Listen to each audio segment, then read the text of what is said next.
Today we'll take a look at some sample problems on section 8-2, starting on page 396 in our textbook.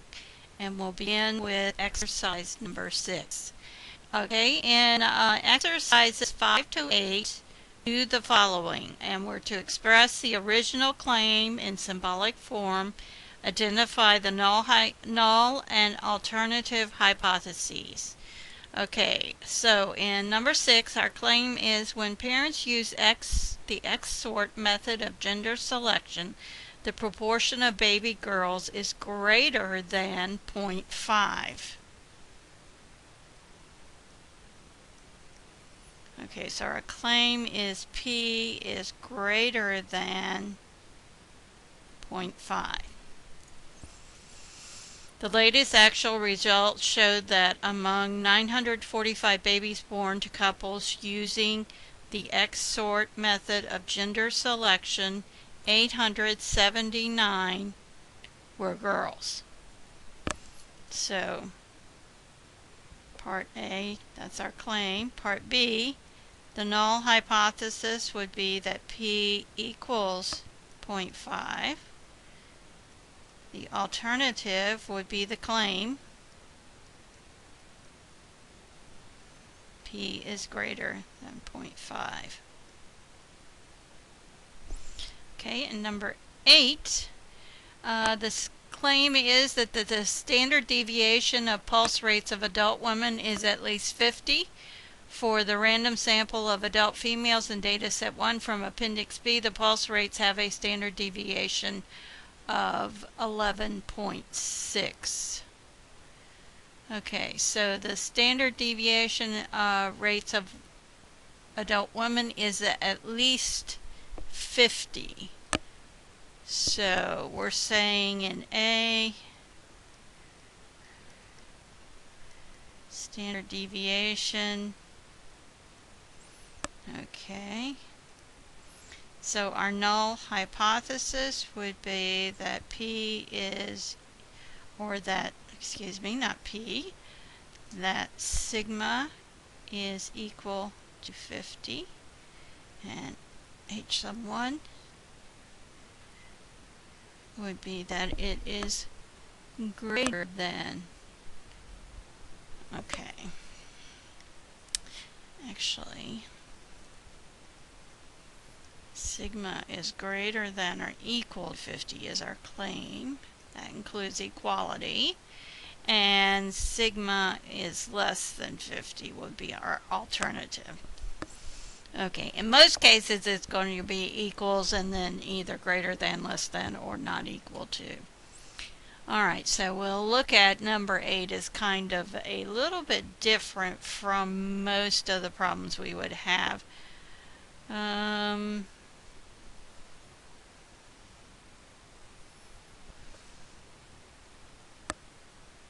Actually, I would like to begin with the equals. They do use equals.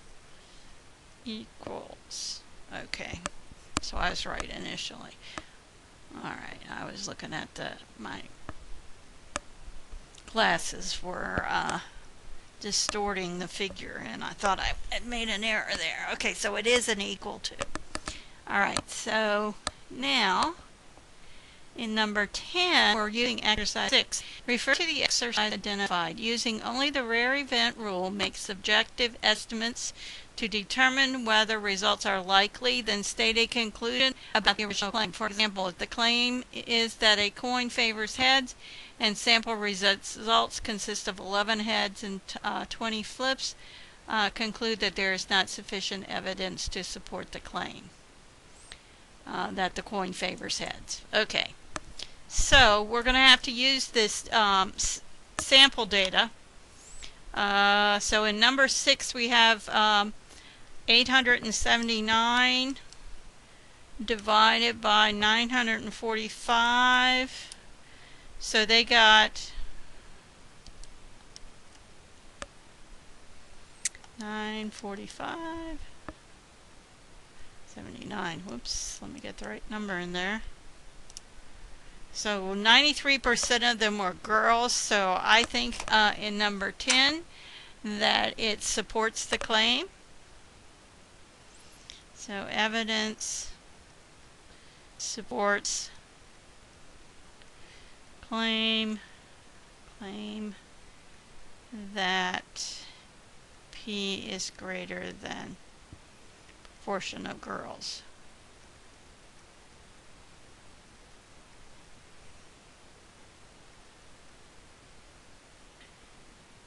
%. Okay, so that would lead me to believe that their method is working. Alright, so in number 12, pulse rates have stand for the minimum, is at least 50 from of adult and down. The pulse rates have a standard deviation of 11.6. Okay, that's a lot different from 50. Even to say that it's equal to 50, it's I think this would be evidence supports rejection of the claim. It's off by that sigma is greater than or equal to 50. It was 11.6, so that's to me that seems to indicate a rejection of that claim. Okay, now let's move down to number 14. We're finding the value of the test statistic, and so a claim among those who file tax returns, less than 1/2 of them file through an accountant or other tax professional. So X bar is less than, okay, they're talking about mu though rather than X bar. Alright, fellow survey of 1,002 people show that 48% of them file through an account. Okay, so it should be P. So P hat.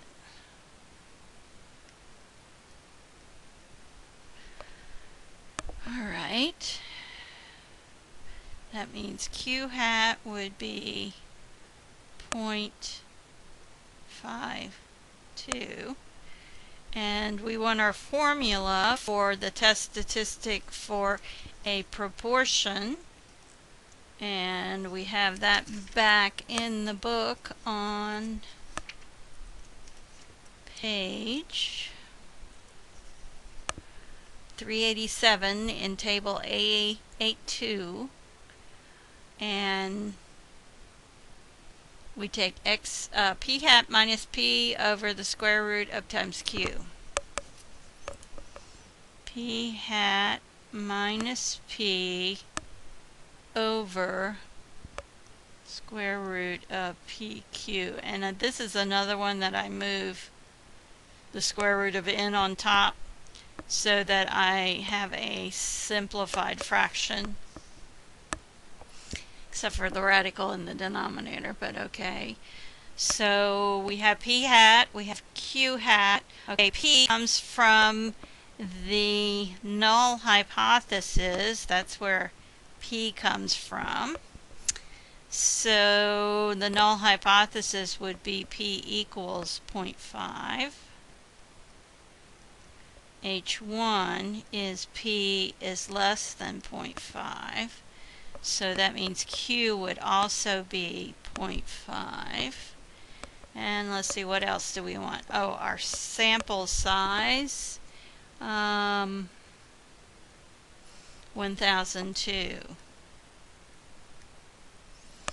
Okay, so Z would be 0.48 minus 0.5 square root of 1002 over the square root of 0.5 times 0.5 would be 0.25. Alright, so 0.48 minus 0.5 equals not divided by, times square root of 1002, close that off, divide it by square root of that is going to be 0.5. So I'm getting negative 1.27.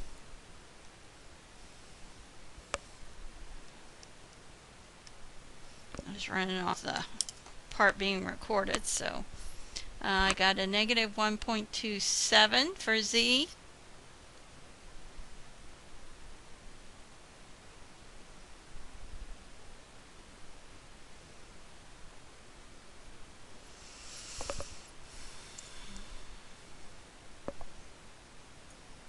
Alright, let's see if I want to do 16.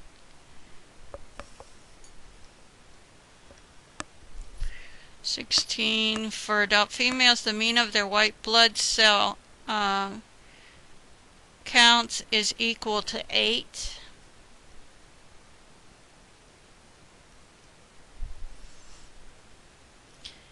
Okay, alright, so that's our claim.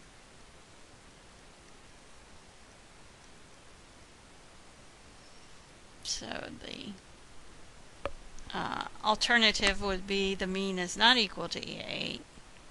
Okay, N is 40. Okay. Alright, the random set of 40 adults has a mean of 7.15. That's our X bar. And our S is 2.28. Alright, so for this formula, we want to go back again to that table on page 387. We know that sigma is not known and N is greater than 30. So T equals X bar minus mu over S, and square root of N goes on top. Again, rewriting it. So our T value would be X bar, which is 7.15, minus the mu that comes from the null hypothesis, square root of 40, and 2.28. So 7.15 minus 8 equals negative 0.85. When I multiply that times the square root of 40, close that off, and then divide by 2.28, and I got negative 2.36 for my test statistic. Okay, they're getting negative 2.358. Okay, so I'm 2.358. If I had carried it out that many places from the calculator, that would be it. Okay, so next we want to move on to number 18 and exercises 17 through 24. Assume the significance level is alpha equal 0.05. Use the given